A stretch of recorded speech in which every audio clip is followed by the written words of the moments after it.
Bueno, hoy tenemos la suerte de tener por aquí a Álvaro Pinteño, una entrevista que me hacía mucha ilusión. Me gustaría definirlo en base a lo que he escuchado como el arquitecto de la fisioterapia, porque tiene también un amor loco por la arquitectura. Pero bueno, quiero que no lo cuente él, quiero que se presente y que nos cuente quién es Álvaro Pinteño. Bueno, pues tú ya lo sabes y lo has leído hace poquito, por lo que me consta que no me gusta definirme en base a profesión, lo que he conseguido, logro, a credenciales ni nada. De hecho, es una tendencia que tiene el ser humano para señalizar el estatus y para marcar su autoridad y decir, mira quién soy, que se me tome en serio. Fue un ejercicio también que hice a la hora de escribir el segundo libro, que en el primer libro sí que es cierto que, bueno, hablo un poco sobre que siempre quise ser arquitecto y demás, y que acabé la fisioterapia, ya sea por azar o por enfrentarme a mis miedos y sacar el lado más humano con situaciones personales. Pero para el segundo libro hice un ejercicio de preguntar a la gente que más me conocía que me definiesen que quién era Álvaro Pinteño, y también lo hice a través de redes sociales. Y me di cuenta de un elemento común, y es que todo el mundo me describía en base a valores y en base a cualidades humanas y no tanto a tanto positivas como negativas, ¿no? Sabes escuchar, profesional de puta madre, inspirador, soñador, buscador de la verdad, entusiasta, disciplinado, autoexigente, culo de mal asiento, pone incómoda a las personas. Entonces, bueno, como todas las personas tienen luces y sombras, y más que definirme quién es Álvaro Pinteño, pues bueno, creo que cuando el oyente escuche la entrevista, pues se podrá tener una imagen un poco más o una perspectiva mucho más amplia sobre quién es Álvaro Pinteño. Pero bueno, si me tuviese que definir como alguien curioso que intenta poner en duda siempre sus ideas, que le gusta aprender cosas nuevas y que está siempre intentando buscar un poquito su propia verdad y no tomar nada pues por sentado. Eso es muy Algo así importante. sería. Es muy importante y algo que me gusta mucho de tus dos libros, cómo hablas, cómo muestras que eres una persona y lo dices, incluso cuando hablas de fisioterapeuta, de que eres fisioterapeuta, dices que eres fisioterapeuta del montón, que no destacas por encima de nadie y en cambio luego cuando yo hablo con mis amigos y gente que no sabe tanto de dolor como nosotros, flipamos con lo que expone y con lo que nos cuenta sobre dolor. Entonces está muy guay eso, que te definas como una persona del montón, un soñador, una persona vividora y eso me encanta. Pero no creo que sea falsa modestia ni nada, Antonio. Al fin y al cabo, creo que eso es algo que le puede pasar a todo el mundo. Yo cuando hablo con compañeros que me doblan y triplican en experiencia, doctores, investigadores y demás, ¿no? Eh, Me siento así, como un fisioterapeuta del montón que, llámalo síndrome del impostor, llámalo lo que sea. Evidentemente soy consciente que tras 8 años ya estudiando, profundizando, especializándome en dolor, leyendo muchísimo, estudiando muchísimo, te mentiría si te dijese que no sé nada sobre el dolor, y que evidentemente sé muchas cosas, pero sí soy consciente de que me queda aún más por saber de lo que sé, y que lo que sé tiene todavía muchas lagunas, y sobre porque se están basando en modelos y en cosas que, bueno, un poquito de lo que sabemos hoy día, pero tampoco sabemos mucho sobre si eso es así o no, ¿sabes? Entonces, por eso me defino como un fisio del montón, porque, bueno, mi práctica clínica es clínica de barrio, aquí en Sevilla, el 50%, el otro 30% es fisioterapia online, y el 20% pues lo dedico a mi hobby, que son enseñar, formaciones, escritura y aquellas cosas.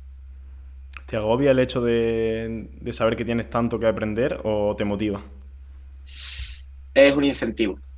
Es un incentivo para seguir esforzándome por intentar conocerme un poquito mejor y también para aprender. Pero sí es cierto que una de mis grandes sombras es la autoexigencia. Entonces me ha permitido conseguir muchísimas cosas y soy consciente, pero ya llevo unos añitos aprendiendo a lidiar con ella y demás, porque también me aleja de otras cosas que disfruto mucho y que me hacen feliz, y me puede llevar un poco pues a esa agobio. Siempre va a haber un paper nuevo que ha salido, siempre va a haber un libro nuevo que ha salido, siempre se puede dedicar más tiempo a aprender sobre esto, pero también corremos el riesgo de caer en una rueda de la rata, ¿no? Una adaptación hedónica y constante de cuándo voy a parar, ¿no? Pues bueno, de definir muy bien cuál es el suficiente de cada uno, y siempre se puede sacar más tiempo para estudiar y para todo, pero a qué precio. yo intento aplicar pues todo mejor y el tiempo que invierta pues sea lo más productivo posible y ya está. Y mañana será otro día. Es una de las cosas buenas de la fisioterapia, de nuestra ciencia, que siempre podemos seguir progresando pero bueno, hay que siempre encontrar un límite, saber combinarlo con otras cosas. Creo que uno de los problemas que tenemos, sobre todo los que acabamos de salir y se quieren comer el mundo como yo, que siempre queremos saber más y más y más y al final nos falta un poco el disfrutar, el vivir la vida, que yo, ojo, es una cosa de las que estoy cambiando y estoy empezando a vivir bastante y bastante bien. Has dicho fisio de barrio. Todos hemos pasado por ahí, Te todos quería hemos pasado por comentar ahí. sobre lo de fisio de barrio. El otro día escuché en una entrevista que hiciste, porque me informa un poquillo. Fíjate ese fisio de barrio que él cuenta que acompañó a una persona a la iglesia porque ya le costaba bajar la escalera de la iglesia, ¿no? O al supermercado incluso. Ella es la madre de una de mis primeras pacientes de cuando ya abrí en la consulta, que se fracturó la cadera y ella es muy creyente. De hecho, en mi barrio aquí en Sevilla, la gente es bastante creyente. Entonces, pues su mayor miedo era de cómo voy a volver a ir a misa y se sentía mal por no ir a misa tras la fractura y todo eso y demás. Entonces, bueno, pues una de las sesiones fue acompañarla desde su casa, porque era un domicilio, pues desde su casa hasta la iglesia, que la tenía prácticamente a 400, 500 metros de casa. Y entre medias, pues estaba el supermercado también. Entonces ya aprovechamos pues para hacer unas cuantas compras y eso, y la acompañé allí. Y estuvimos allí en misa un ratillo y ya después pues ya la acompañé a casa y ya está. Y la verdad que eso fue, por así decirlo, como la guinda al pastel y lo que reforzó ese aprendizaje de, hostia, puedo volver a ir a misa, soy suficiente y me puedo valer por mí misma. Pero bueno, también aprovechamos para adquirir otra serie de hábitos, de hacer sentadillas. Bueno, ella le llama sentadillas, sentarse y levantarse de la silla, pero bueno, teniendo en cuenta que tiene 92 años y que a día de hoy se sigue manteniendo con sus 100, 200 sentadillas al día y incentiva un poco también a sus amigas del bloque y eso a hacerlo, nos damos por satisfechos. ¿Tú cómo empezaste? ¿Esa clínica que tiene ahora, cómo la conseguiste? ¿O cómo ha sido tu progreso hasta llegar hasta ahí? Pues yo estaba trabajando en otra clínica, se me acabó contrato y eso, y bueno, pues no llegamos a un acuerdo en cuanto al contrato indefinido y demás y eso, y tuve la oportunidad, tuve la suerte de que mi hermana, junto con sus socias, pues acababan de abrir hace poquito, porque mi hermana es fisio, pero se dedica a la neuroinfantil. Pues había abierto un centro en el barrio donde yo vivo y demás, sobre neuro infantil. Ellos sobre todo tratan a niños con parálisis cerebral y todo eso, todo lo que tiene que ver pues con la neuro. Y tenían una sala bastante grande, sin acondicionar y demás y eso, en bruto. Bueno, miento, tenía una jaula de roche y una cinta. Eso era lo único que había ahí. Y me dieron pues la oportunidad de decir, oye, si quieres montar aquí tu consulta, pues alquiler y tú te lo guises y tú te lo comes y para adelante. Y claro, pues como me quedé en ese momento pues sin trabajo y demás y eso, dije, bueno, pues mientras busco algo, pues voy montando algo por aquí a ver qué va saliendo. Entonces pues acondicioné aquello pues en base a los pequeños ahorros que tenía eso de por aquel entonces, la puse bonita, le puse césped, la jaula de roche la partimos y la abrimos para que fuese plegable y poder colgar las cosas allí, la cinta la pusimos en otra esquina, kettle, discos, barras, goma y demás y eso, o sea, lo que es la mesa y eso, pues la pegamos a la pared como si fuese una barra de un bar y las dos sillas estaban a la par, como para tratar al paciente de tú a tú siempre, la conversación mucho más distendida y abierta y no tan profesional, tan directa, así, tan cohibida, ¿no? Muchas veces. Y uno de los grandes aciertos que fue que la camilla era plegable y la plegué siempre detrás de la puerta. Entonces, cuando el paciente entraba, veía aquello, pues se incentivaba siempre el trabajo activo. Y además también yo intento eh, mm, tener una narrativa muy congruente con aquello que quiero explicarle al paciente y la importancia a lo que es su solución. Y si yo aplico 40 minutos de terapia manual y dejo los 5 o 10 últimos minutos para ejercicio, el mensaje que le estoy dando es lo importante es el tratamiento que yo te hago y ya si acaso hacemos ejercicios, mientras que si lo haces a la inversa, los pacientes lo suelen interpretar bastante mejor y bueno, eso lo identifiqué desde el principio y así fue un poco. Esa es la distribución toda, así es como empecé y ya de ahí pues ya hace ya 5 años ya de todo eso. Y Joder, seguimos igual. pues qué bien. Aprovechaste una oportunidad y le has dado un Sí que buen es uso. cierto que, a ver, no te voy a mentir, no ha sido todo color de rosa. Yo por aquel entonces, cuando yo dejé el anterior trabajo y eso, pues evidentemente estaba cobrando el paro y lo estaba compaginando con autónomo. Pero cosas del destino que se me olvidó renovar el autónomo a los 3 meses. Y claro, yo ya me había dado, o sea, el paro, perdón, a los 3 meses. Y como yo me había dado de alta de autónomo, si me daba de baja de autónomo para cobrar el paro, ya perdía esa prestación, ¿no? De los 50 euros, me parece que es el primer año. El autónomo entonces ya tenía que pasar directamente a pagar pues los 300 euros. Entonces Joder. dije, mira, me quedo sin paro, ya me las apañaré y reconozco que los 9 primeros meses aproximadamente fueron muy complicados, muy, muy complicados porque los inicios siempre son duros. Un verano en Sevilla donde agosto prácticamente todo el mundo se va, julio con suerte te llega para pagar gastos, septiembre entre que remontas y eso, y ahí lo pasé bastante mal porque los ahorros y todo eso y demás pues que tenía con la inversión que hice y eso pues prácticamente estaban fundidos. Aún así tiré, pero hasta aquellas navidades fueron complicadas, complicadas, complicadas. ¿Cómo empezaste a interesarte por el dolor? ¿Tenías tu clínica y dijiste esto porque lo viste en un paciente o cómo fue? Mm, por cosas de la vida y por necesidades propias. Yo he sido también paciente de dolor persistente. Yo cuando empecé a trabajar, por así decirlo, fue el peor momento prácticamente de lo que he vivido hasta ahora. Y, y empecé a investigar un poco y a leer y todo eso porque no entendía un poco qué me estaba pasando. También que mi madre estaba pasando por un proceso de fibromialgia donde las únicas soluciones que daban, pues ya carente de toda evidencia científica y demás y eso, y de solución aparente y de parche solamente en el corto plazo, pues tenía que haber algo más ahí. Y también pues siempre he sido muy curioso y veía que los pacientes había algo que fallaba, que demandaba más y que lo que se hacía de terapia manual, de maquinaria y medicación y eso no era suficiente. Entonces, curiosidad, y ahí empecé con la red social, que bueno, también se junta un poco el inicio, los primeros, nadie hacía lo que se hace hoy día en Instagram, muy pocas personas. Sí que es cierto que se hacía mucho en fitness, en nutrición y eso, pero en física había dos, tres cuentas contadas. De hecho, yo así que me vengan a la cabeza a Ser y Edu y poco más. Habíamos por allí, por aquel entonces. Entonces, era una manera egoísta de lo que iba aprendiendo, pues lo iba publicando para ir aprendiendo mejor. Eh, es cierto que al principio, pues bueno, también buscaba un poco esa atención, esos incentivos de seguidores, de me gusta y eso, no te voy a engañar. Pero después ya todo eso fue pivotando a otras cosas. Y el dolor empezó un poco por ahí, por una necesidad propia de también entenderme a mí qué me estaba pasando en mi cuerpo. Te iba a preguntar cómo se define el dolor, pero bueno, si quieres me lo puedes comentar también, pero sobre todo cómo lo defines tú. Una putada, tío. Una putada que va a padecer todo el mundo en su vida.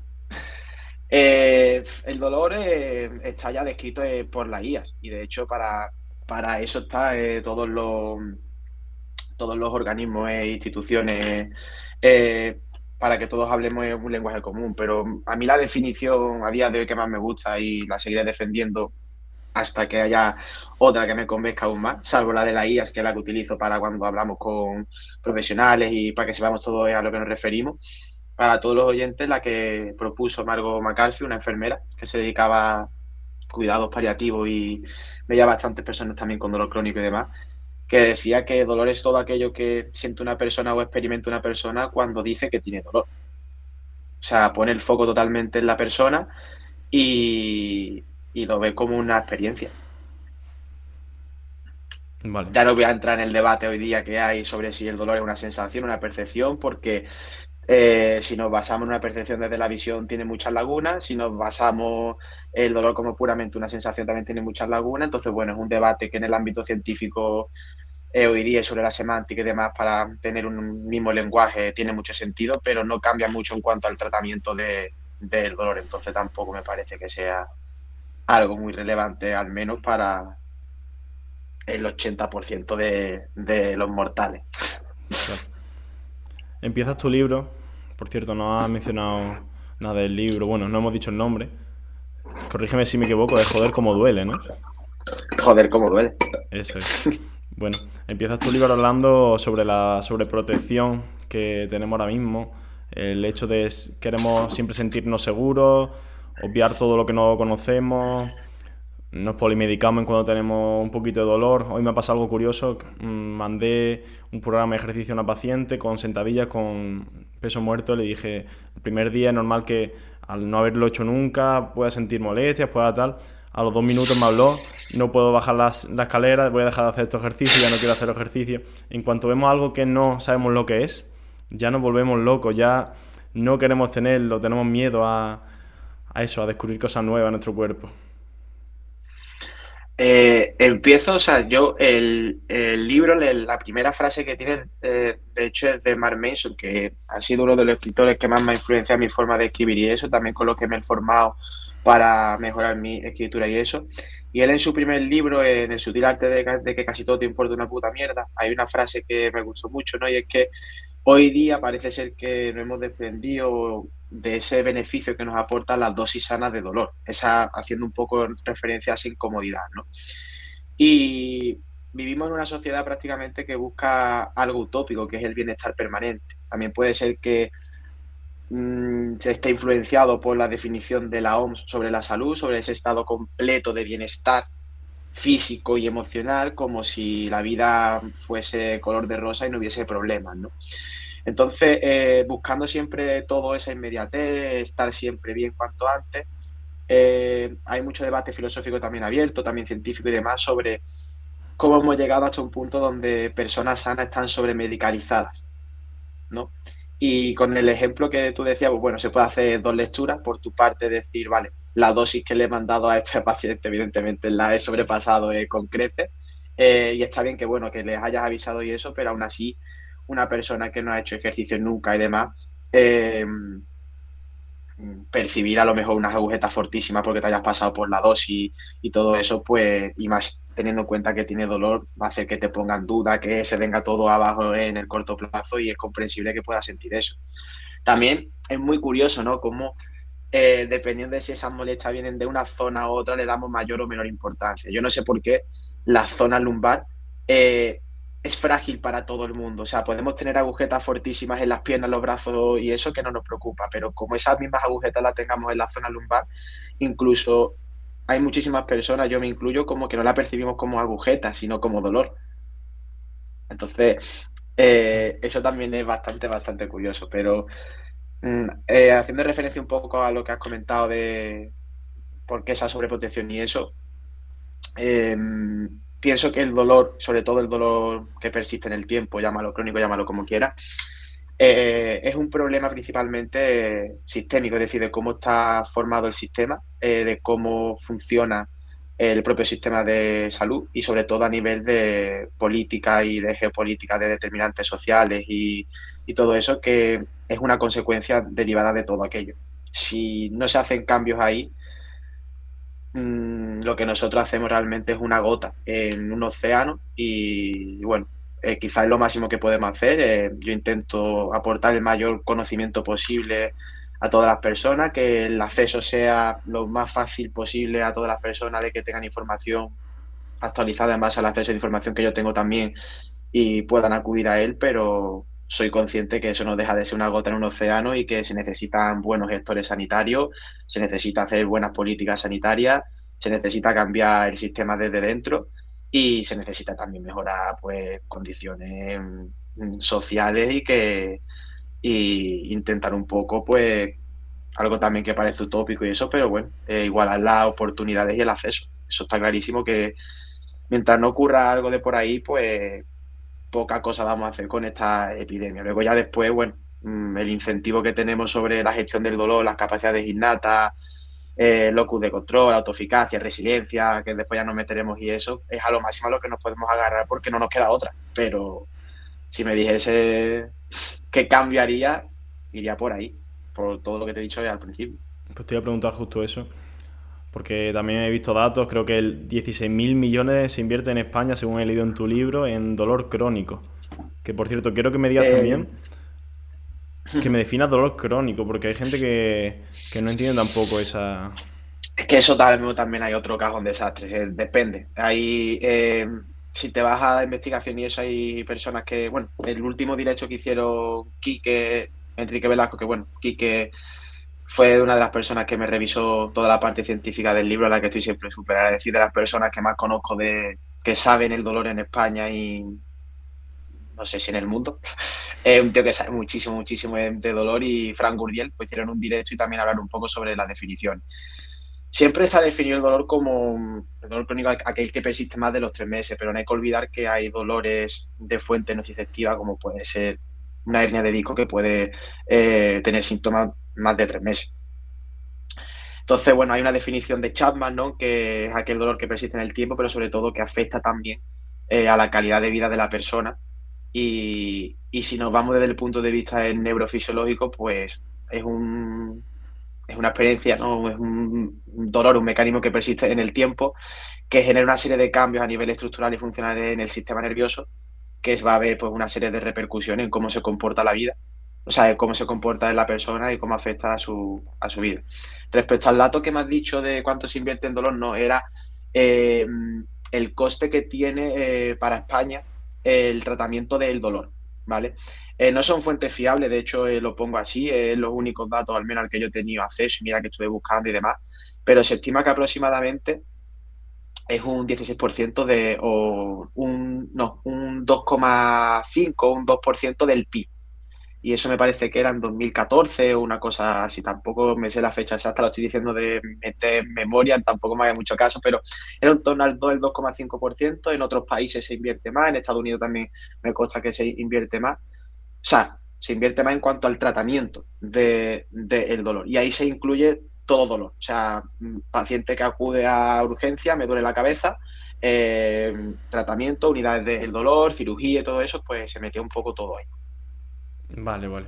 Otra cosa de la que también dabas datos, que no quiero los datos, pero sí que me pareció interesante, era de que el personal sanitario no se quejaba, pero sí es verdad que decía que no había tenido la formación necesaria o que no estaba conforme con su formación sobre dolor. A mí me ha pasado esto también, ¿eh? A mí también, claro. Yo salgo de la carrera y no sé tratar personas. Con suerte sé tratar patologías con protocolos, y salgo creyendo que con las manos puedo arreglarlo todo y que el masaje es Dios. Es el dogma al que me puedo agarrar, y los pacientes, claro que mejoran, pero no mejoran por aquello que creo que yo estoy haciendo y en las explicaciones que yo le doy, mejoran por infinidad de cosas que expliqué también en el primer libro y demás, factores contextuales, todo eso. Eso no quiere decir que se haya que renegar de la terapia manual, que también hoy día parece ser que también estamos cometiendo un poco eso, pero, o sea, ese error. Pero también no sé si es la burbuja en la que yo vivo. Entiendo que todavía es necesario muchísimos cambios, pero también me consta que se están implementando cambios ya en las universidades, se están actualizando programas y demás. Pero bueno, hace este mismo año fui a una universidad a dar un seminario de una charla que me propusieron, y el plan que se estaba dando allí me parece que era del 2002 o del 2008. O sea, necesitaban actualizarse, y bueno, pues no sé si un poco gracias a ese seminario que dije, eso sirvió como incentivo para que los alumnos también y los profesores pues se empezasen a poner de acuerdo, y me consta que escriben una carta y eso es al decano, al rectorado y todo eso, y parece ser que lo van a actualizar. Pero todavía, a mí me constaba que la universidad a la que fui, tampoco quiero dar nombres y eso, estaba el plan bastante desactualizado. Sí, por desgracia suele pasar. Ha hablado de una cosa, de cómo se recupera a los pacientes. Hay dos palabrillas por ahí que yo creo que a la gente que lo escuche, que no sea fisio, quizá no le suenen tanto, que es la regresión a la media y la historia natural de la patología. Tienen mucho que ver Ujú. con la recuperación de la persona. ¿Hasta qué punto juegan un papel determinante? Es como hacer un huevo frito sin aceite, tío. No es un huevo frito, ¿no? Es algo que es intrínseco a cualquier patología. O sea, tú te cortas y el tiempo de curación, que sería la historia natural, más o menos, pues dependiendo de la gravedad de la lesión, tiene unos días u otros, pero pasa por diferentes fases: sangrado, inflamación, proliferación y remodelación, ¿no? Eso sería la historia natural, que sería el tiempo que tarda por sí solo el organismo en curarse. Y después la regresión a la media es, nosotros tenemos, o sea, cualquier patología suele cursar por ciertos brotes, evidentemente aquellas que son más sistémicas, más persistentes, más crónicas, más con todo eso, pues tienen como ciertos brotes. Entonces, casi siempre solemos pedir ayuda en nuestro peor momento de los síntomas, es decir, cuanto peor estamos. Pero siempre hay una media en cuanto a los síntomas, en cuanto a nuestro estado basal en el que más o menos nos manejamos, donde nos sentimos molestos, pero bueno, lo normalizamos y más o menos tiramos. Entonces, por estadística y por probabilidad, cuanto peor estamos, independientemente de lo que hagamos, nos vamos a encontrar mejor en 24 o 48 horas, porque venimos de un brote. Y al igual que cuanto mejor estamos, por estadística, es probable también que bajemos un poco y tengamos como una ligera regresión, una ligera recaída. Entonces, esa sería la regresión a la media. Y eso está presente pues en cualquier proceso de recuperación también. Eso es algo que a mí me gusta no explicarle así directamente, pero sí que más o menos dar el concepto a los pacientes, porque hay muchas veces que vienen con mucho dolor y piensan que lo que yo hago es magia y que a los 2 o 3 días ya están bien y que es gracias a mí. Yo también le hago entender que también es un proceso activo, que también ellos tienen que formar parte, que no solo es gracias a la terapia manual. Y también al revés, porque muchas veces tardo un poquito en dar citas, vienen bien y a los 2 o 3 días están un pelín peor, y también le tengo que explicar que a veces van a tener unos días más dolor, otros días menos. Eso es algo que ellos no te comprenden y que hay que Yo explicárselo.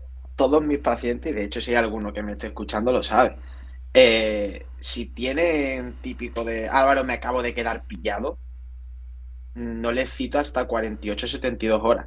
Evidentemente le doy una serie de consejos de autogestión y le he explicado ya la historia natural, la fase inflamatoria, qué es lo que se espera de que se encuentre, que independientemente de lo que hagamos o de que yo le dé su masaje ese mismo día, no tampoco iba a haber una mejoría enorme. De hecho, se sabe que en pacientes con dolor lumbar, independientemente de que apliquemos un placebo, terapia manual, medicación o lo que sea, el patrón que sigue esa regresión a la media, esa historia natural, es el mismo, tanto para las que han tenido intervención placebo como para los que han tenido algún tipo de intervención.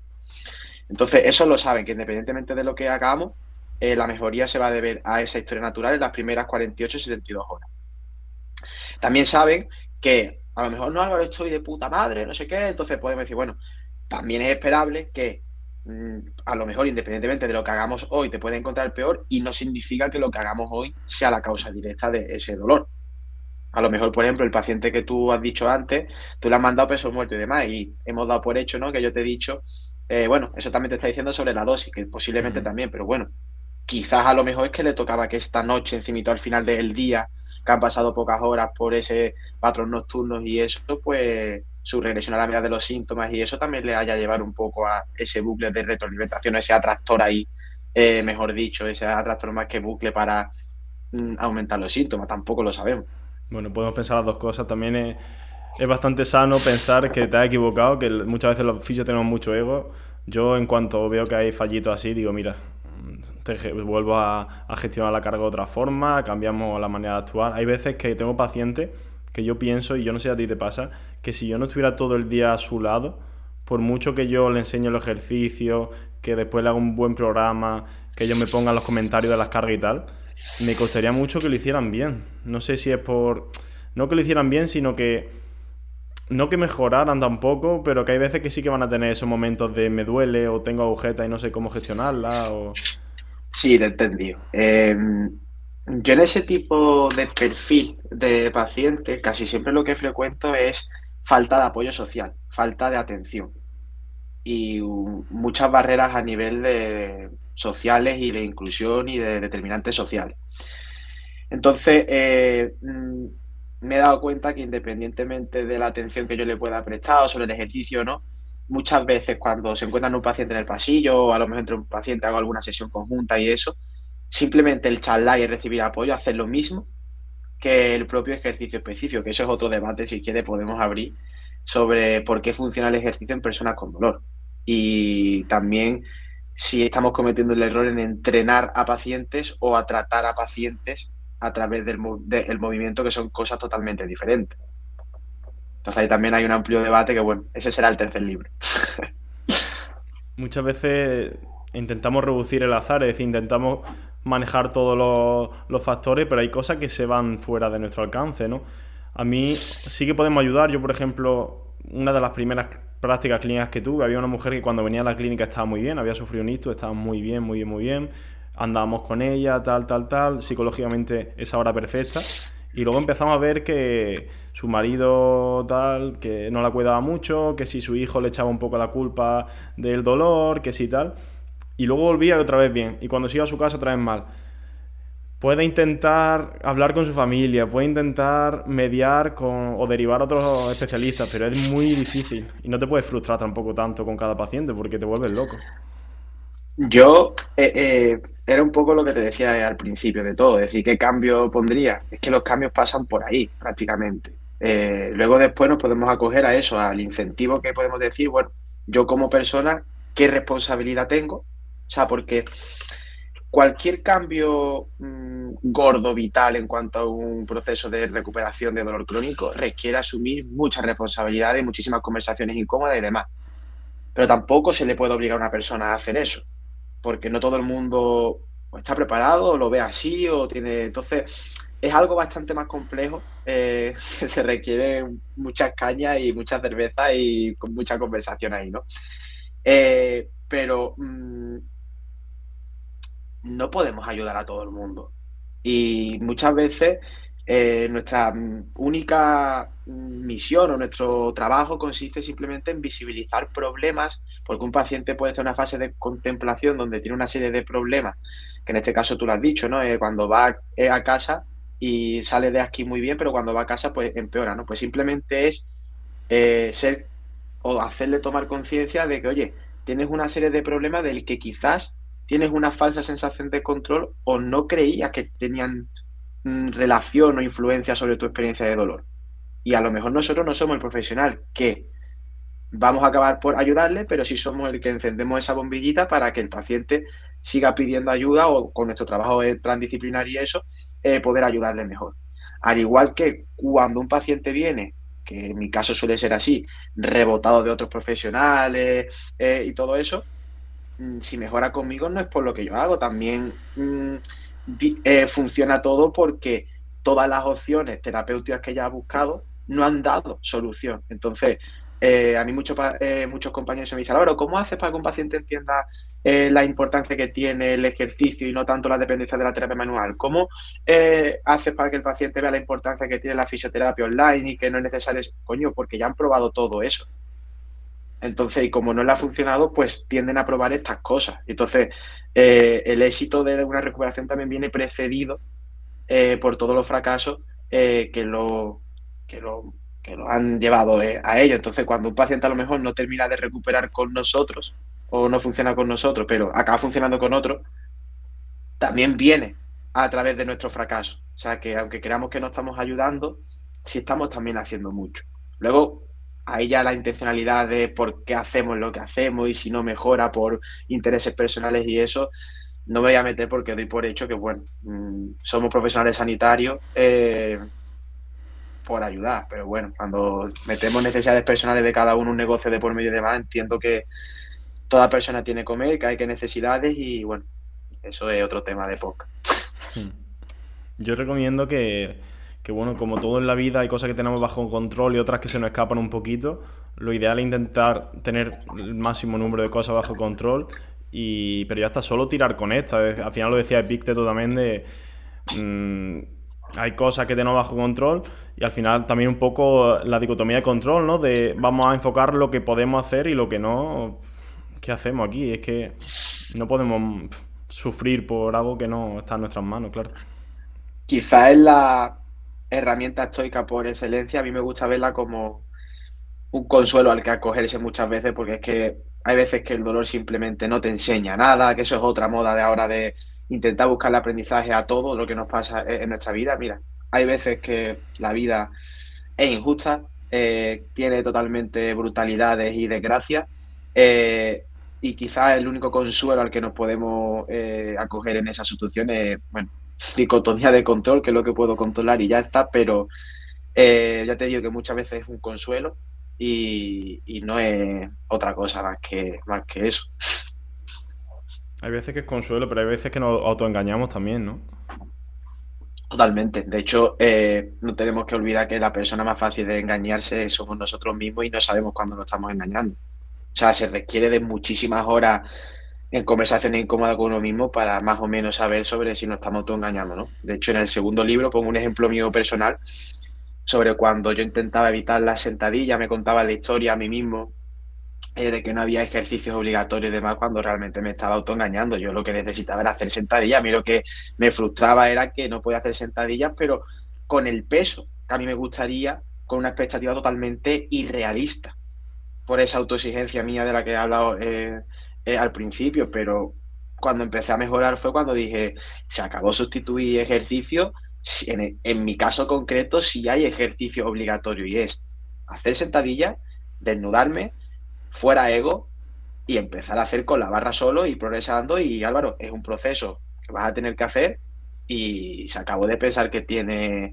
la picha que te llega hasta el suelo. En este caso necesitarás ayuda, te tienes que exponer, eres vulnerable, deja tu narcisismo y tu masculinidad fuera y para adelante. Y eso era un autoengaño, vamos, como una catedral, pero no creo que haya una herramienta para saber cuando te estás engañando o no. Creo que lo puedes intuir y en el fondo, si te paras a pensarlo, más o menos sabes cuando te estás engañando, pero se requiere de conversaciones con uno mismo y mientras más tiempo pases contigo mismo, más fácil va a ser poder identificar esas señales que te lleven al autoengaño, ¿no?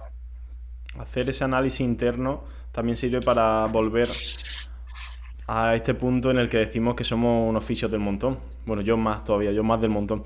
Pero quiero decir que también sirve, quizás ese fisio del montón pueda, con esa honestidad y con esas cosas bien amuebladas la cabeza, ayudar más que alguien que está aquí arriba, que tiene las técnicas, pero que luego hemos hablado de los factores psicosociales, que como le hables mal a un paciente, además de que no te vuelve y te quedas sin pasta, que es que no mejora, que es que, a no ser que sea una cosita muy leve.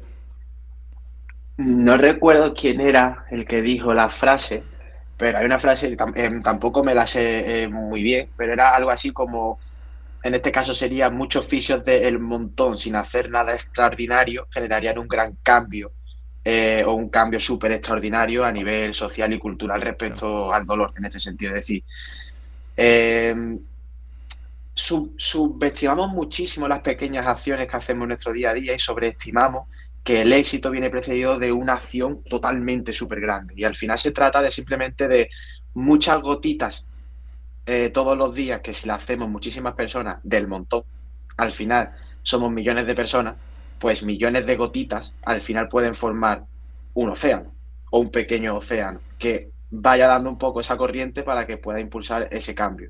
Entonces se trata de, yo me alegro de ser fisioterapeuta del montón y de poder influir en mi entorno a muchos fisioterapeutas del montón para que, porque por mí mismo yo no voy a arreglar el mundo. Y posiblemente muchísimos fisios del montón no vayamos a arreglar la tremenda situación que tenemos, pero quizás 3 generaciones después, pues sí puedan recoger los frutos de lo que ya iniciaron también todos los fisioterapeutas del montón que nos preceden a nosotros. Claro. Pequeñas personas haciendo pequeñas cosas pueden cambiar el mundo, algo así, ¿no? Algo Algo me he así era. inventado, Es que sí, pero era algo así. Es que algo no de ese recuerdo rollo. bien de quién era. Pero bueno, sí. Bueno, vamos a cambiar un poco y volvemos hacia el dolor. Quiero que me defina estas tres frases que te voy a decir. La primera es que el código postal puede tener más importancia que el código genético. Determinantes sociales, lo que hemos hablado. Sobre la balanza, y si aplicamos Pareto, pues sería eso, 80% toda la influencia, todo lo que nos pasa en la vida, y el 20% es esas capacidades innatas y demás. Entonces, en este caso, y sobre todo en el dolor, la genética te predispone, pero no te condiciona. Es cierto que, por ejemplo, hay estudios que son muy interesantes, yo los leo sobre todo en nutrición, tiene que ver sobre estudios sobre emigración y inmigración. Hay, no recuerdo qué nombre de la zona era en África, pero que esa zona concretamente o esa tribu, es que no recuerdo bien, pero sí sabía que tenía un gen que se ha encontrado en pacientes con Alzheimer o, o con Parkinson, no recuerdo cuál de las dos era. Pero sí se ha visto que ese gen, cuando lo tienen, pues el desarrollo de la enfermedad es en totalidad. Cuando esas personas están en su zona de África y eso, en ese entorno, a pesar de tener ese gen, las condiciones sociales y eso no le predispone o sea, o no le condiciona, mejor dicho, a que se dé esa enfermedad. Pero cuando esas personas se van a vivir a Estados Unidos, acaban desarrollando esa enfermedad por ese estilo de vida y esos determinantes sociales que influyen sobre esa carga genética. Respecto a los determinantes sociales, es cierto que no recuerdo bien el porcentaje cuánto era, parece que era un 36% de la referencia en la que yo me baso en el libro. Perdonadme, son muchísimos datos, no me sé todos de memoria, pero vamos, entre un 34 y un 36% era que la capacidad es innata, es decir, lo que nosotros hacemos cuando nos sucede algo, por ejemplo, la muerte de un familiar, ¿no? Eso son gotitas que van llenando el vaso. Pues mientras más gotitas acumulamos, pues es más probable de que se desborde. Pero cómo nosotros gestionamos eso es mucho más importante que todo lo que nos pasa en la vida. Pero claro, ¿qué persona puede verse sobrepasado por determinantes sociales para aprender todo lo que se supone que tiene que aprender? O sea, tú puedes estar en el infierno un ratito si quieres, pero no toda la vida hasta que aprendas todo lo que tienes que hacer. Entonces, por eso se trata de lo que hablaba al principio, y lo que hemos hablado de la ley de cuidados inversos, de que las personas que más necesitan esa ayuda también son las que menos acceso tienen a esas ayudas. Y que, por desgracia, el mundo, la distribución de la riqueza y todo eso es inversamente proporcional y totalmente desigual. Entonces, de ahí esa frase de que el código postal hoy día se sabe que influye más que el código genético. Había un mapa que se hizo en el mundo o en el país, no recuerdo bien, que era muy interesante porque podías poner tu código postal y te decía en tu barrio y en la zona donde tú vivías la mortalidad y en esa zona, ¿no? Y en mi calle, tío, había como muy poca mortalidad, pero justamente la calle de detrás, que da hacia una zona del barrio donde hay muchísimos inmigrantes de Sudamérica y demás y eso, la mortalidad era mucho más alta. Y estamos hablando dentro de un mismo barrio, en función de qué calles y en función, además que yo sabía del tipo de culturas que hay en ese barrio y demás, se ve cómo hasta influía, tío. Además es que esa calle justamente linda entre mi barrio y otro barrio, ¿sabes? Es como el código postal está ahí un poco de decir, y me hizo bastante, o sea, me llamó muchísimo la atención por eso. El otro día una abuela me dijo, niño, tú mientras tengas trabajo tienes salud. Y yo pensé, le di vuelta, quizás lo relacioné más con el dinero que con el trabajo. Y pensé, digo, el dinero puede llegar a influir tanto. Una persona con No, dinero vive mejor, pero luego si está sometida a mucha carga de trabajo también puede ser que tenga más dolor, ¿no? Y luego una persona con eh, menos cultura quizá también tenga más dolor, ¿no? O incluso más mortalidad. se sabe que no tener dinero duele y que la pobreza es predictor de que el dolor persista en el tiempo, eso se sabe. De hecho, ahora veremos un aumento de dolor crónico y de enfermedades y eso bastante elevado porque, bueno, estamos ahora mismo en época de recesión y recientemente salió también un metaanálisis que a mí me gustó mucho, hay una correlación directa, de hecho era la primera investigación que mostraba esos datos, evidentemente se tiene que seguir estudiando y profundizando algunas cosillas, porque claro, entran en juego esas variables que tú has dicho. Si tengo trabajo, es cierto que también me siento realizado, entonces también mi identidad no es de si no tengo trabajo, soy un inútil, o si estoy de discapacidad o de baja laboral, que también influye. Entonces, para mí también está ahí un poco volvemos a lo mismo, las condiciones y la calidad. No se trata de tener trabajo ni de tener dinero, sino de cuánto es suficiente y dónde marcamos el límite. En cuanto a la riqueza, por ejemplo, se sabe que, por ejemplo, en Estados Unidos, que bueno, no nos podemos pasar porque son culturas diferentes, pero no recuerdo bien si era a partir de los $6.000 al mes Una vez que superabas eso y tú tenías ya todas tus necesidades cubiertas básicas y te podías permitir tener un estilo de vida bastante más, no hay diferencia en cuanto a la felicidad, ganar 10.000, 20.000, 30.000, 40.000, no hay. Pero, por ejemplo, de una persona que gana $1.000 a ganar 2.500, sí hay muchísimas, muchísimas, muchísimas. O de 2.500 a 4.000, muchísimas. Entonces, ahí sí creo que sí tiene bastante influencia en cuanto a lo que nos referíamos de el dinero. Pero claro, si tú vas a tener muchísimo trabajo, vas a ganar muchísimo y tú me vas a decir, Álvaro, tú vas a ganar 10.000 euros al mes, pero ¿a qué precio? ¿A costa de mi salud, de dormir poco, de no ver a mi familia, de no pasar tiempo con mi hijo, de no poder entrenar, de tener que comer súper rápido, de unos niveles de estrés súper altos? Los 10.000 euros que se lo quede otro. O sea, yo no quiero 10.000 euros a ese precio. Claro. El otro día escuché en una Entonces, entrevista, decía, vale, quizás este año pueda estar ganando 10.000 euros, pero ¿y si estos 2 años son los mejores de mi vida? Es decir, ¿y si estos 2 años cobrando 1.000, conozco a la tía con la que voy a estar 10 años, o yo qué sé, o soy feliz en el campo, o descubro otro tipo de felicidad distinta? ¿Tú crees mira, que...? yo Dime, dime. mm, creo que esto yo no lo he contado en ninguna entrevista, eso que me han hecho y demás, ¿eh?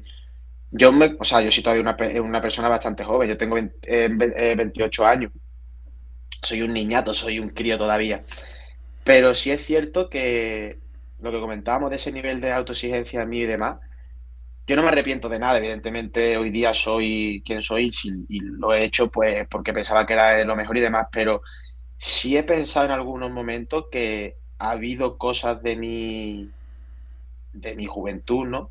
Que me he perdido por objetivos profesionales como escribir libros, como estudiar, conseguir una determinada autoridad o una señalización de estatus en mi profesión también, de toda esa marca personal para poder comer, para que la clínica vaya bien, captación de pacientes y eso, que no sé si lo que me he perdido y a lo que he renunciado me ha merecido la pena o no. Evidentemente, si te hablo desde el ego y desde el narcisismo, te diré claro que sí. Pero yo ahora mismo estoy en un momento donde la fisioterapia es la cosa menos importante de mis cosas importantes. Sí. Y que lo que más cuesta no es alcanzar ese éxito, sino mantenerlo. Y ahora mismo estoy haciendo lo imprescindible, lo mejor posible para mantener eso, a base de ensayo-error y de ver qué cosas pues, me ha ido funcionando y no. Evidentemente no me voy a descuidar y eso porque todo lo que se consigue se pierde en un momento. Pero lo que comenta, sí pienso un poco eso, ¿eh? De que hay una delgada línea que es totalmente roja, que estamos totalmente jugando bajo a su merced y pensamos que estamos en el orden, pero el caos está ahí, muchas veces jugamos en el caos y no lo sabemos. Sí, yo creo que vivimos también en una sociedad un poco competitiva en el sentido de que tienes que seguir progresando y progresando y progresando para ser... También cada vez tenemos más motivación, más filosofía en la cabeza, queremos llegar más alto, pero también pienso que cuando tomas una decisión hay que ir para adelante. Es decir, si una decisión como la que tú tomas de invertir tiempo en lo tuyo es una decisión automeditada, que Hmm. reflexiona bastante y que al final no puedes... Es hacer una jugada de póker y Bueno, seguir para adelante. esto siempre tiene varias lecturas. O sea, si nosotros dos fuésemos vecinos, tu césped, Antonio, siempre estaría mejor cortado y más verde que el mío, siempre. Y eso tiene que, puede ser, o evolutivamente, tiene que ser así como ese incentivo para ese esfuerzo porque puede garantizar nuestra supervivencia para ver de qué manera podemos mejorar la especie, ¿no? Pero yo tampoco te puedo comprar todo el pescado de que las decisiones que tomamos sean todas premeditadas y nos estamos desapegando totalmente de nuestro ego. Ya. Porque el ego siempre te va a tener ese incentivo para decirte, oye, esfuérzate, no pain, no gain y, y querer es poder. Pero por desgracia sabemos que esto no es así, que si la solución a las enfermedades y la solución a tener el éxito es la actitud, pues no había ni enfermos, ni habría fracasado, ni habría pobreza. Y no es tan Sí. fácil como eso. En un... Bueno, Es el incentivo a lo que nos acogemos. en el libro de... No me acuerdo cómo se llama.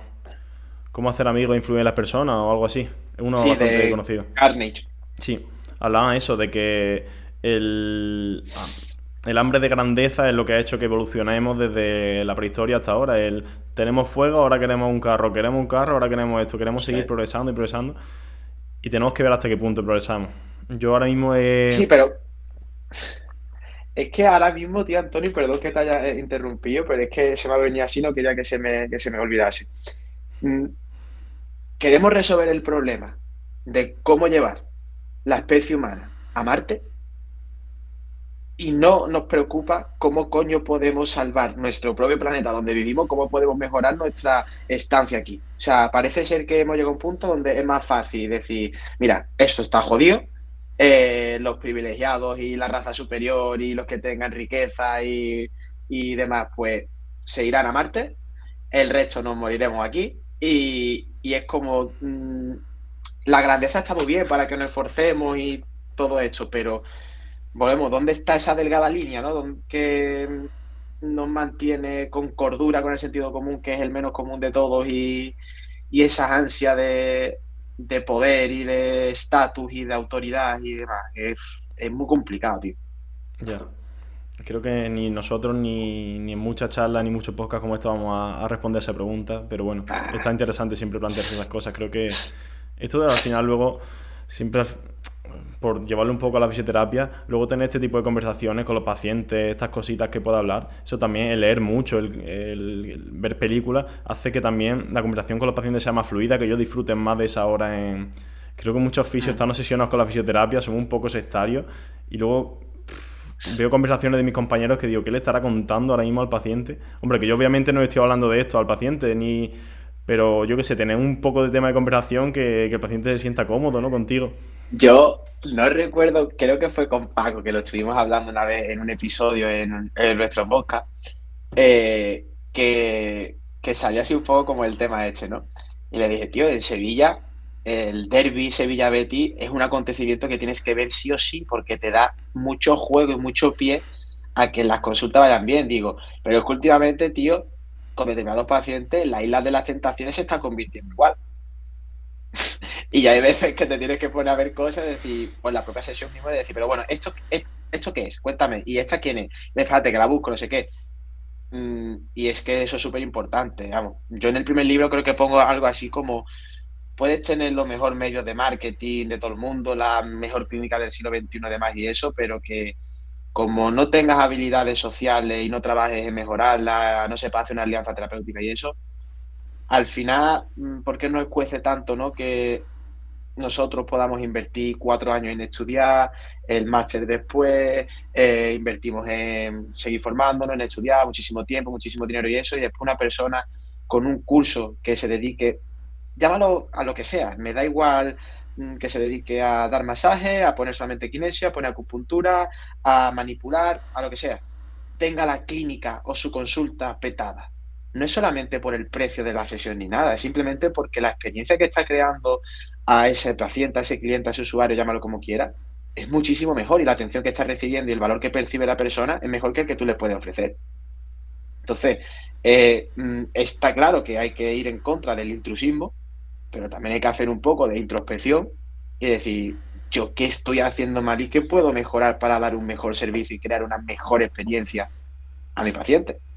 Claro. Porque está claro que el intrusismo, nadie duda de que es algo que está mal. Pero si las personas demandan eso, bajo el desconocimiento de que no saben qué es intrusismo o no, está claro que es porque lo que le está ofreciendo la otra persona es mejor que lo que tú les puedes llegar a ofrecer o el valor que percibe desde fuera. Es que uno de los Entonces, problemas... Dime. no, dime, perdón. Nada, que uno de los problemas del intrusismo, más que la técnica que usen en sí, es la narrativa que le den, porque al final la técnica hemos hablado que es un pequeño porcentaje, no sé si el 20% según el último estudio que leí, o bueno, no voy a tampoco dar datos porque tampoco me acuerdo, pero es la narrativa. Al final, si vas a un osteópata, te hace técnica de fisioterapia y no te mete el run de que haciendo esto ya no tienes que hacer nada más en tu casa y que no hace falta que después hagas una vida activa y nada, que simplemente con un movimiento ya estás bien, vale, ahí está el problema. Pero creo que el problema está más en la narrativa que de esa persona, ¿no? Y sobre todo también, lo que te iba a comentar, lo de la visibilización del intrusismo, sobre todo está por esa promoción de la salud que tenemos que hacer también como profesionales sanitarios, de decir, oye, un quiromasajista no es un fisioterapeuta. El fisioterapeuta no solamente da masajes. Previo a dar un masaje tiene que haber una historia clínica, un consentimiento informado, un razonamiento clínico y entre todas las herramientas que tiene, una de ellas es el masaje.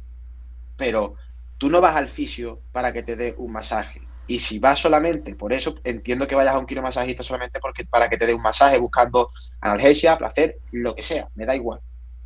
Pero si tienes una patología o tienes banderas rojas o tienes un trombo, pues te la puedes liar bastante gorda con un masaje. Eso también. Entonces, ahí es la importancia de luchar contra ese intrusismo cuando hay personas que no están legalmente respaldadas para tratar patologías y lo hacen por los motivos que sean. No soy nadie para tachar a dedo lo que está haciendo está mal ni nada, pero quien se sienta ofendido sabrá por lo que es, quien no, pues tendrá su conciencia tranquila y ya está. Entonces, eso sí me parece que en los profesionales sanitarios y eso no hay duda y se debate bien y todos vamos en esa línea. Pero sí veo poca reflexión y poca introspección sobre mmm, qué está haciendo del que me quejo muy bien y qué estoy haciendo yo mal en cuanto a la experiencia que estoy generando y el servicio que yo estoy dando. Entonces, no son excluyentes, Hay cosas con ¿sabes? las que son difíciles luchar, por ejemplo, con el hecho de que tú tengas un problema grande, un problema serio y te den respuestas fáciles. Ahí en la fisioterapia dar respuestas fáciles no lo podemos hacer. Sí, lo que sí debemos hacer es formarnos mucho y tratar muchos pacientes para ser capaz de convencer con nuestros argumentos, que son más difíciles de exponer a los pacientes. Pero claro, tienes que también saber Yo ahí, mucho y... a ver, al principio, hostia, me frustraba, tío, y lo pasaba muy mal, o sea, muy, muy mal. Y más con la autoexigencia mía, sobre todo autoimpuesta muchas veces. Eh, pero, tío, la atención centrada a la persona, una vez que tú presentas los argumentos, el paciente ya tiene acceso a esa información. El paciente es libre de decidir. Yo no tengo que convencer a nadie, no tengo que persuadir a nadie, no tengo que coaccionar a nadie ni nada. Sí que es cierto que intento con preguntas retóricas, con preguntas abiertas, que el paciente me justifique y me argumente el porqué de sus decisiones y el por qué cree y todo eso y demás. Pero para ver si lo que yo le he explicado y el acceso de información a la que ahora tiene puede servir efecto o no. También soy consciente que un cambio de actitud, de afrontamiento y todo eso y demás no suele suceder en un día. Mientras más mayores somos, mientras más hemos vivido, más prejuicios tenemos y más creencias arraigadas y todo eso. Entonces, requiere tiempo. Entonces, más vale crear una buena relación de compañerismo, de profesional-paciente, alianza terapéutica y que el cambio va sucediendo poco a poco. Pero yo antes era el talibán de viene a consultar, paz, te casco lo que tiene que ser ejercicio, tío. No es como, oye, vamos poco a poco. Vamos, pero claro, al principio eh, tienes muchísimo miedo de perder pacientes por ello. Porque tienes que pagar alquiler, porque tienes que pagar gasto y hay que comer. Una vez que yo ya mi marca personal y mi marca profesional gira en torno a eso, es que ese trabajo ya viene hecho, tanto por los profesionales que me recomiendan como porque quien me sigue en redes sociales y pide cita a través de las redes sociales ya tiene un trabajo previo de educación brutal hecho, pero es que estamos hablando de que llevo 8 años haciendo eso. Y este año, por así decirlo, junto al año pasado, es cuanto más tranquilo está en cuanto a eso. De que prácticamente ya no tengo que esforzarme tanto como antes, pero no es una cosa que a mí me ha sucedido, llevo 3 meses haciendo esto y ya pretendo que a los 3 meses, no, no. Y aún así sigo haciendo muchísimas, muchísimas, muchísimas cosas mal. Y todavía me fallan muchas veces la forma. De hecho, ayer mismo con una paciente, que por suerte tengo bastante confianza, me sentí un poco frustrado y eso y perdí la forma. Y me dice, Clarito, algunas veces las formas las pierde y se pone, y entiendo lo que me quieres decir, lleva razón, ¿eh? Dice, pero esto en otra paciente o en otro paciente lo dice así y quizás no vuelve. Y digo, hombre, entiendo que con otro paciente así, sin esta relación ya y sin esta eh, confianza, entiendo que la probabilidad de que esto suceda es menor, pero que me puede pasar, por supuesto, porque soy persona y yo también tengo en malos días. Qué peligroso es no saber algo, ¿eh? Cuando no sabemos qué hacer, a mí se me pone una mala hostia que no debería, pero es que digo, ojalá pudiera ayudarla y no sé cómo ayudarla. Y cada Pues mira, vez... eso mismo es lo que yo le digo a los pacientes cuando dicen es que mi marido me juzga o es que mi mujer me juzga, es que no me entienden. Digo, ¿y no te has parado a pensar que puede ser que sea frustración de no saber cómo ayudarte? Y sin saberlo ellos mismos, están validando el problema y no te están validando a ti. Ojo, que no le estoy dando la razón a ellos, sino simplemente vamos a hacer un poco el ejercicio de entenderlos a ellos, qué es lo que tú estás demandando que ellos hagan contigo. Y ahí muchas veces se abren, esas son las conversaciones incómodas a las que yo me refiero constantemente. Se abre una puerta brutal y hay veces en el que es necesario que su círculo social más cercano, por aquello del código postal, acuda a consulta, porque muchas veces el paciente no es tanto el propio paciente que viene pidiendo ayuda, sino como el entorno y hay que hacer promoción de la salud con ello y demás, sobre todo en casos mucho más complejos. Álvaro, ¿y no te pasa con esos pacientes, con los que son un poco complicados por el contexto, por todo lo que tiene alrededor, que luego son los que más te gratifican, los que te sientes, que te dicen, me has cambiado el día, o me has cambiado la vida, o Sí. es que son los mejores? Mm, yo este año hubo un momento, tío, en el, además, lo hablaba mucho con Mar Flores, con Paco. Llegó un momento, tío, en el que iba a trabajar y literalmente salía absorbido y eso porque eran casos tan complejos, algunos de los que sabía que yo no era el profesional en cuanto, pues claro, muchos profesionales, o sea, muchos pacientes vienen con una carta de presentación, tú haces una historia clínica en el que te van ocultando cosas y de repente a la cuarta sesión sale algo y dices tú, ostras, esto es, yo no estoy capacitado para esto y demás, ¿no? Entonces había dos, tres pacientes que me traían por el camino de la amargura, de esa impotencia de no te puedo ayudar, de no ser, y era como, buah, pero a días de hoy, una vez que hablé con ellos, evidentemente derivé a otros profesionales, había pacientes que eran literalmente de psiquiátrico y me constan que hoy día están internos en un psiquiátrico y le están ayudando.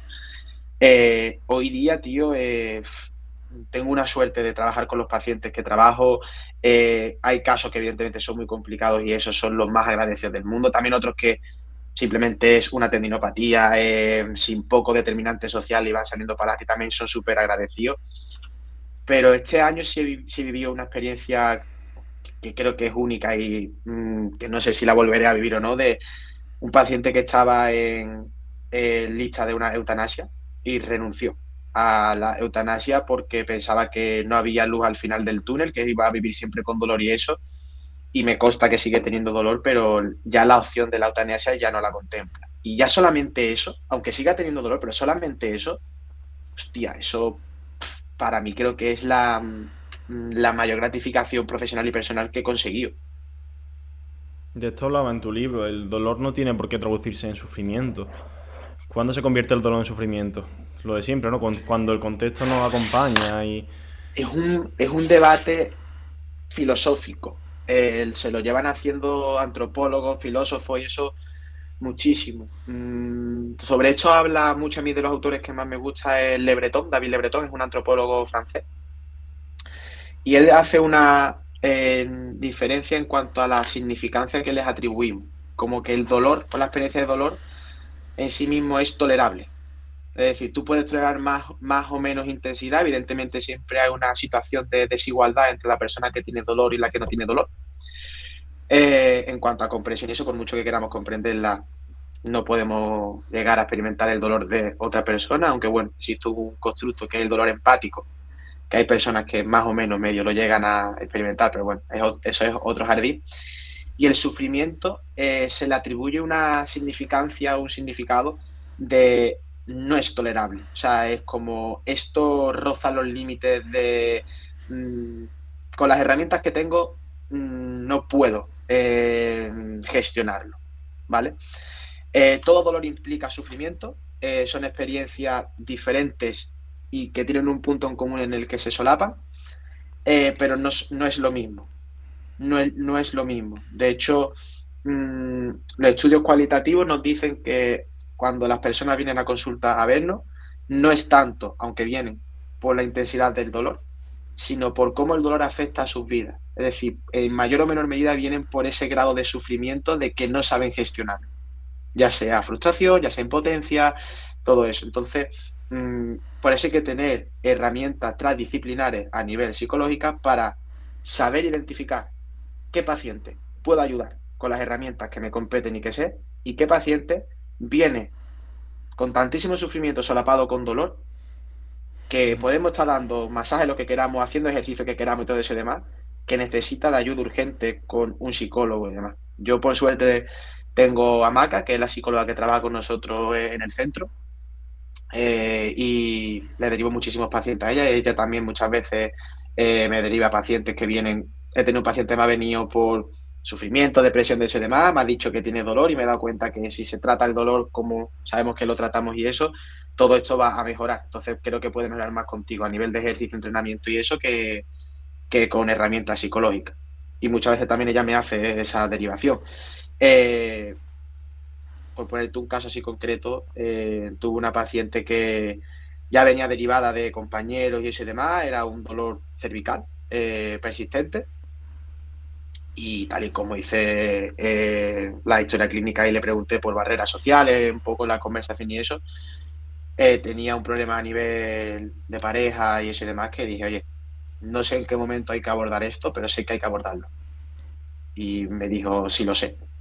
Y ahora, precisamente después de 2 meses y pico que estuvimos trabajando al principio y eso, mejoró muchísimo, el dolor prácticamente ya se fue, abrió pie a trabajar con la psicóloga y ha dejado de trabajar conmigo porque ya tiene todas las herramientas de dolor y eso. Y ayer mismo que me encontré a Maca, a la psicóloga, me dijo, oye, he estado viendo a ella además y eso, ahora va a volver contigo porque necesitamos otra vez unas cuantas modificaciones en cuanto al entrenamiento y eso para que siga poniendo en práctica lo que estamos haciendo. Entonces, ese trabajo, sobre todo en dolor crónico, en dolor persistente, en enfermedades muy complejas y eso, es que me parece, y no es solamente fisiopsicólogo, ¿eh? O sea, entiendo que hay casos que se necesitaría comunicación común, psiquiatra, anestesista, traumas, médicos de medicina interna, endocrinos, psicólogos, fisioterapeuta y demás, pero quizás es un ideal utópico al que aspirar Ya.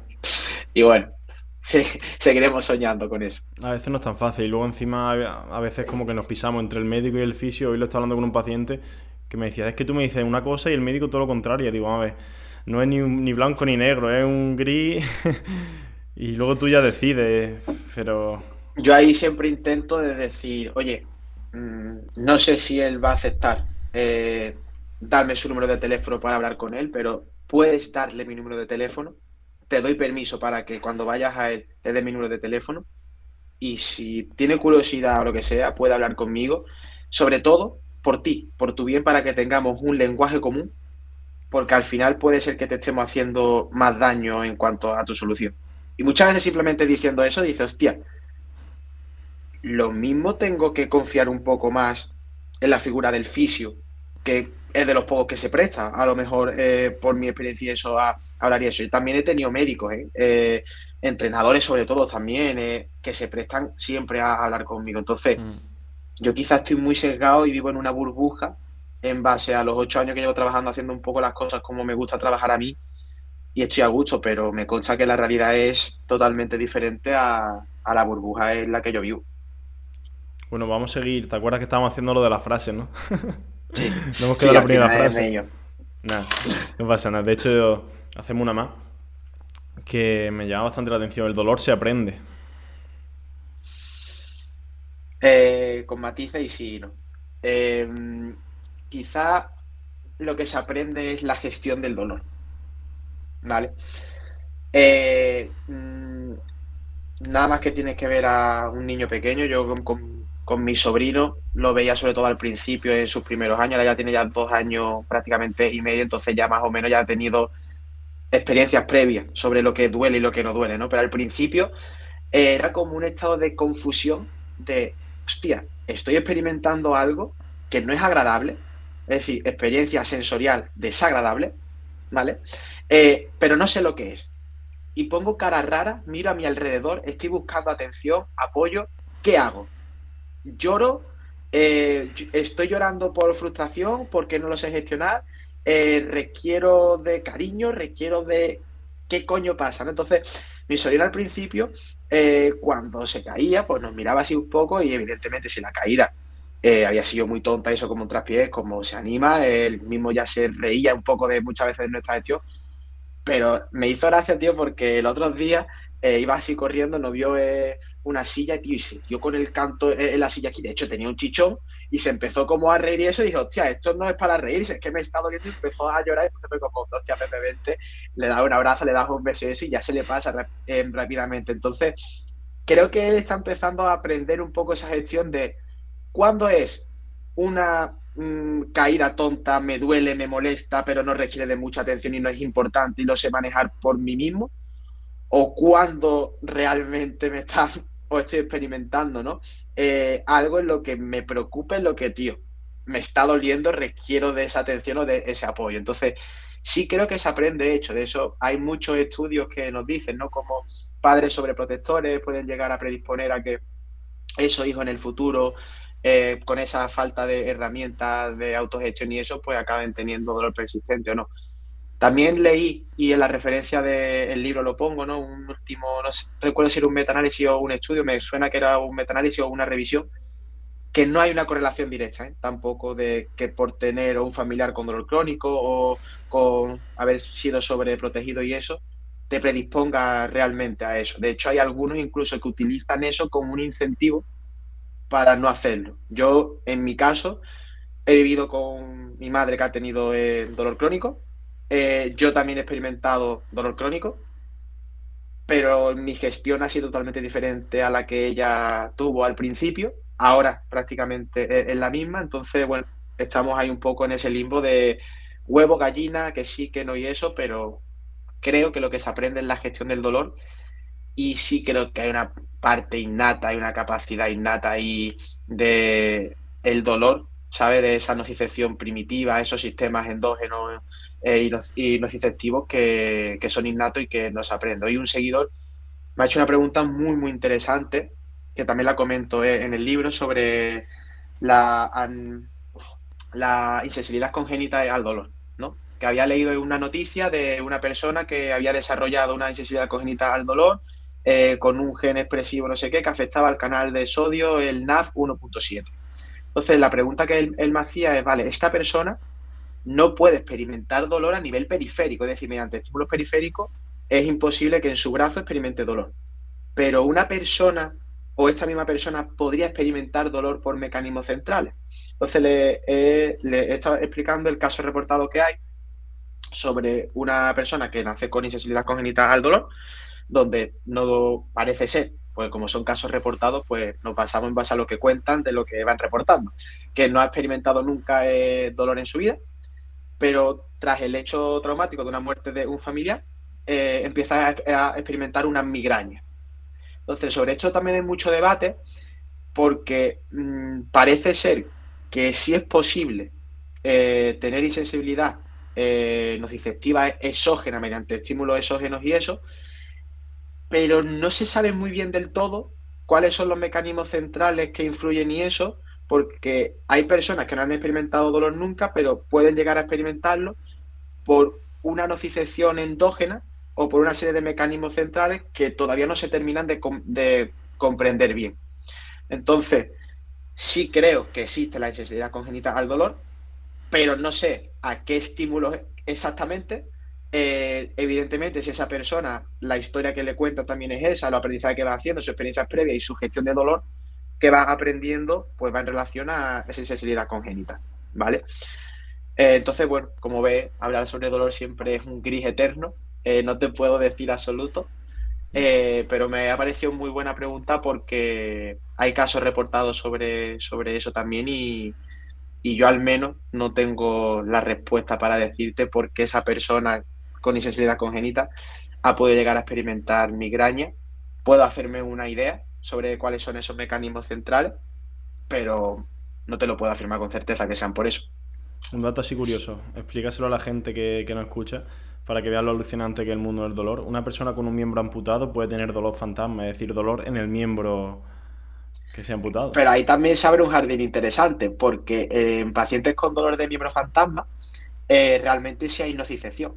Es decir, a ti te Eso sí. amputan y las terminaciones nerviosas periféricas hay una nocicepción persistente, Por que eso eso de hecho se genera una serie produce. de cambios a nivel central que hacen que tú puedas experimentar dolor en un miembro donde no existe. Entonces, un ejemplo que se ha utilizado mucho para explicar el dolor crónico y el cerebrocentrismo, que uno de los podcasts que hace ahora es que el dolor no se encuentra en el cerebro y que dejemos de decir que el cerebro decide, el cerebro piensa, el cerebro ordena tener dolor. No, no es así. El cerebro es un órgano más que tiene un papel muy relevante en la experiencia de dolor, pero no deja de ser un órgano más que pertenece a un sistema muy importante en la experiencia de dolor, que es el sistema nervioso central en este caso, que influye también en el sistema nervioso periférico, pero que sin el sistema inmune, sin el sistema endocrino, sin el sistema vascular y eso, no sería nada.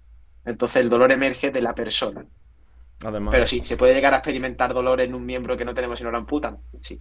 eso es Se puede. importante. El dolor está en la persona y no en la cabeza, porque muchas veces decimos, no, eso está en tu cerebro, y se siente como si estuvieras loco, como si nos estuviéramos riendo de ello. Eso pasa mucho Eso en es. clínica, ¿eh?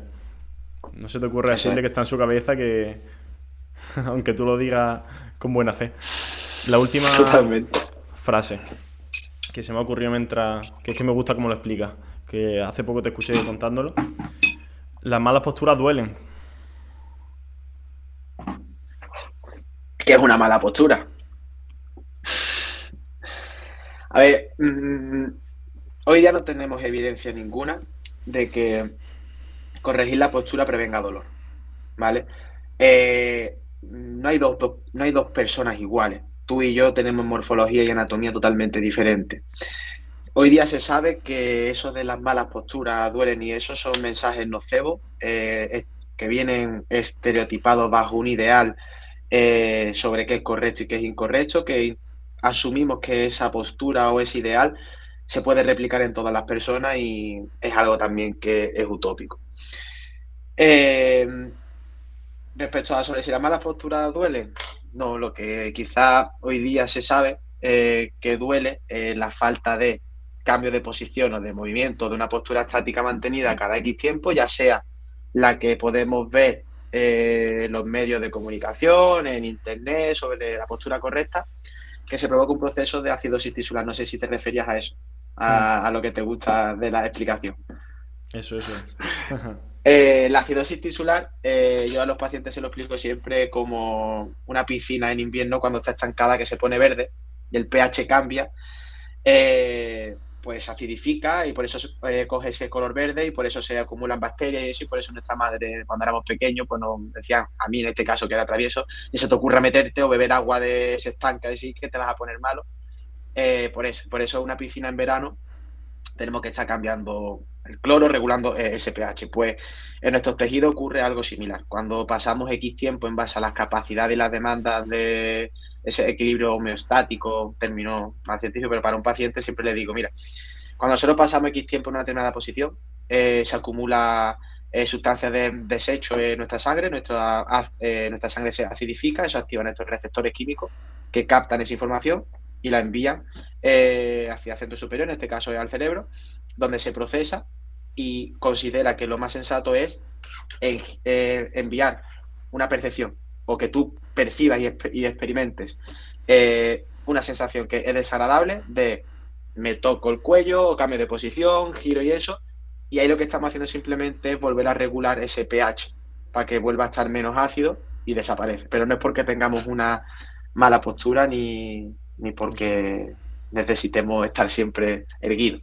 En resumen, puedes estar jugando a la Play 30 minutos así o como quieras, un poco encorvado, como sea, mientras luego te muevas. De hecho, yo que ahora llevo un rato aquí recto, tengo que estar todo el rato moviéndome, ya me duele la espalda, me duele todo, y estoy recto. Es decir, que no hay posturas buenas y posturas malas. Hay mucho nocebo ahí, muchos libros a niños pequeños de no, ponte recto, no, no te muevas, no, no sé qué.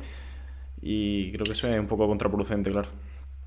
De hecho, sí es cierto que, bueno, una de las hipótesis que se plantean que a mayor capacidad del tejido, es decir, mientras más fuerte, mientras más hipertrofiado esté, como el músculo es un órgano endocrino y influye en ese proceso de regulación del ácido, de la homeostasis y demás, podrías estar más tiempo en una determinada posición sin sentir esa sensación desagradable, aumentando esa capacidad, es decir, haciéndote más fuerte.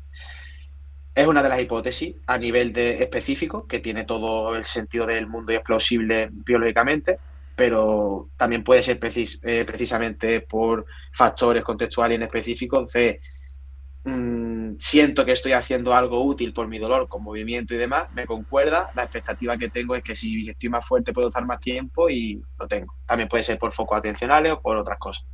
Pero bueno, es plausible que sea por eso y de hecho hay una correlación al menos, parece ser que bastante directa. No voy a decir directa, pero voy a decir que sí parece ser. Siempre me gusta acabar preguntando qué significa la fisioterapia para ti, pero creo que ya que te considero una persona interesante, quiero preguntarte qué te hace feliz. ¿Qué me hace feliz? Bueno, primero sería definir felicidad, ¿vale? Porque muchas veces la confundimos con ausencia de problema o con placer.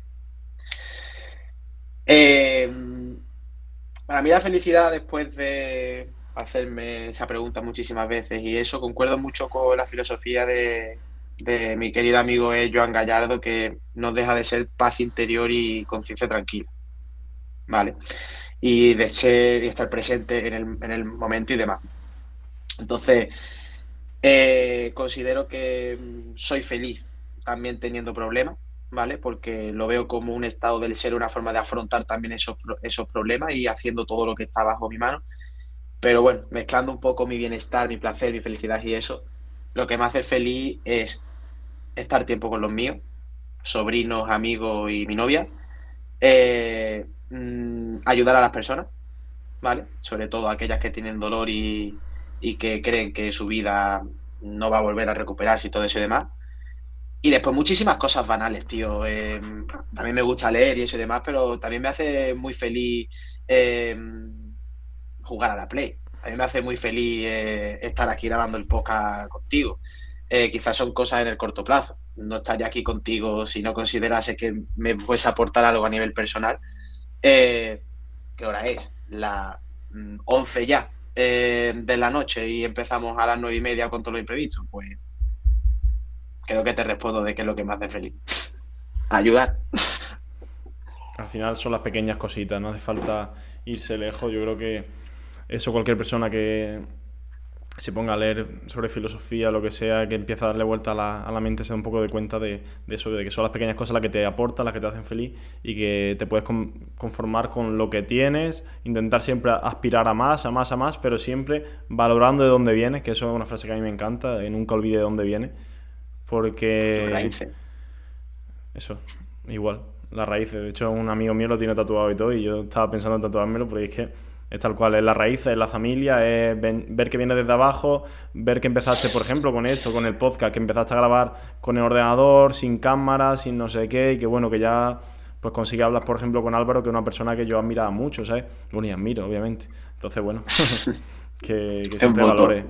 Es importante. Yo toda persona que se esfuerza siempre por ser un poquito mejor cada día, que se hace preguntas incómodas, ese afán de aprender, ese curioso, de dar por saco a las otras personas también para poner en duda y eso, son personas a las que admiro porque considero también que intenta ser un poco, pues, o ver en el mundo aquello que le gustaría ver, también asumiendo un poco que lo que le gustaría ver en el mundo no tiene que concordar con lo que le gustaría ver a la otra persona. Bueno, Álvaro, si quieres para despedir, recomienda cuentas, canciones, películas, lo que quieras. Canciones, películas, lo que sea. Lo que sea. Así a loco. Que cuando la gente te haya escuchado Ahora, diga, venga, quiero saber lo que opina este hombre. Lo que tú quieras. O formaciones, o personas a las que seguir, o yo qué sé. Lo primero que se te ocurra. no sé, es que ahora mismo, mira, ahora mismo, A tu a ver, cuñado. sobre dolor voy a decir algo quizás poco off top y demás, o sea, algo súper random y quizás que no esté como bastante conocido. Si queréis aprender sobre dolor, leeros la bibliografía de Agassi Open, ¿vale? Es una persona, tenista que ha sido élite profesional el número uno del mundo, donde la introducción al libro es literalmente cómo vive una persona que tiene dolor crónico. Vais a ver en la propia bibliografía el dolor en él, como una persona que ha odiado el tenis, que no quiso ser tenista y que ha llegado a la élite y las relaciones tóxicas que hay en todo ese ambiente y demás, me parece que se pueden sacar muchísimas lecturas positivas, interesantes y demás a la práctica clínica y también como realización personal. Entonces, como bibliografía y como libro recomiendo eso. Música, como música, tío, te puedo recomendar desde Justin Bieber hasta heavy metal, pasando por el piano. O sea, que es ahí todo lo que me transmita. Y soy bastante curioso de un poco por qué ese autor ha escrito esa canción en ese momento, que quiere transmitir eso. Me gusta también siempre ver un poco que hay más allá. Entonces, música, si queréis buscarme en Spotify como Álvaro Pin, ahí tengo listas súper random y podéis ver qué es lo que escucho. Y en cuanto a, no sé qué más me has dicho Nada, de en, lo que sea. en cuanto a cuenta, en cuanto a cuenta, mm, a mí, bueno, de los perfiles que yo más sigo también son de las personas que más me nutro y con las que más relaciones tengo y soy demás. A nivel de fisioterapia, Álvaro Altuve, Fran Gurdiel, Mar Flores, son con las personas, bueno, y Javi Guerra también son de las personas, y Quique, Enrique Velasco, son quizás de las personas que hoy día con las que más contacto tengo, junto, evidentemente, con mi socio y mi cuñado Paco, Paco Mateos. Y así que no tenga nada que ver con esto, pues personas con las que tengo mucha relación y demás, y que quizás no sean tan conocidas. Un podcast que me gusta mucho es El Rincón de Aquiles, de David Valero y de Sergio San Juan, que conozco a los dos y tengo muy buena relación con ellos. De hecho, el fin de semana pasado estuve con ellos en Zaragoza, con David. Con Alberto de Macro Wizard, que fue quien me dio la idea del título del segundo libro de Joder, cómo duele. Joan Gallardo también es una cuenta que recomiendo muchísimo seguir. Víctor Reyes también es otra cuenta que recomiendo muchísimo seguir.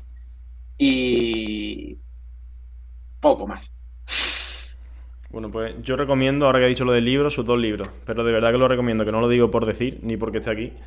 Cambia el chip, si no me equivoco. Y joder, cómo duele. Me Sí. gusta más el segundo. Si tenéis solo 50 euros, creo que son 50, 40 y tanto. No, ahora están 44. Vale. Y hay oferta de Ahora Black están Friday. 44. No, están Ah, vale. 44 porque se ha quedado así. Y Black Friday, pues entiendo que se hará. Pero bueno, eso lo llevan también los del marketing y eso y demás. Y entiendo que se hará. Así que esperaros si queréis comprarlo y demás. Y eso, o sea, no os voy a vender a motivo de eso, esperaros porque seguramente habrá código. Y entiendo que habrá para que sea un descuento para que se puedan comprar los dos y también un descuento pues si se quieren comprar por separado. Está muy guay, de verdad os lo digo. Ya no solo como... Es que no es de fisio, es que es de la vida. Todo lo que estamos hablando Yo ahora de... intenté un poco eso, que el segundo libro fuese dirigido para todos los públicos y que la propia frase de joder cómo duele es, o sea, lo que hemos hablado, ¿no? El sufrimiento es inherente al ser humano, está presente en la vida, igual que el dolor, que entendamos un poco qué es lo que sucede en nuestro organismo cuando decimos que nos duele algo y a qué incentivo, a qué herramientas nos podemos acoger un poco también para gestionarlo un poco mejor y para poder salir también aquellas cosas que no podemos controlar, o al menos de primera instancia, pues que entendamos qué no podemos controlar y por qué no lo podemos controlar también. Entonces intenté eso, que fuese genérico a todo y también que tuviese pues mucha neurociencia y aplicable a todo.